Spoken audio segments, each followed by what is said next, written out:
அங்கு வந்து விளக்கப்படும். ரஜோகுணத்தில் இருப்பது பிரம்மா பிரதானமான கடவுளாக விளக்கப்படும். தமோ குணத்தில் இருப்பவர்களுக்கு சிவபெருமான் பிரதானமான கடவுளாக விளக்கப்படும். கலியுகத்தில் தமோ குணம் அதிகமாக இருப்பதால் தமோகுண புராணங்கள் முக்கியத்துவம் பெறுகின்றன. ஆனால் சத்துவகுணம் ரஜோகுணம் தமோகுணம் ரஜோகுணம் தற்காலிகமான குணங்கள். நிரந்தரமானது சத்துவகுணத்தில் இருப்பவர்கள் நிரந்தரமானவர்கள். சத்துவகுணம் நிரந்தரமானது.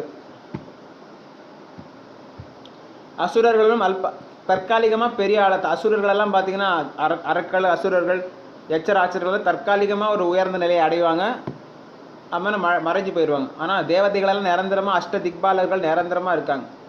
சில தேவதைகள் நிரந்தரமாக இருக்காங்க. மனிதர்களெல்லாம் தற்காலிகமாக உயர்ந்த நிலையில் அடைவாங்க, மரணம் அடைவாங்க. தற்காலிகமான ஒரு உயர்வு கிடைக்கும், மரணம்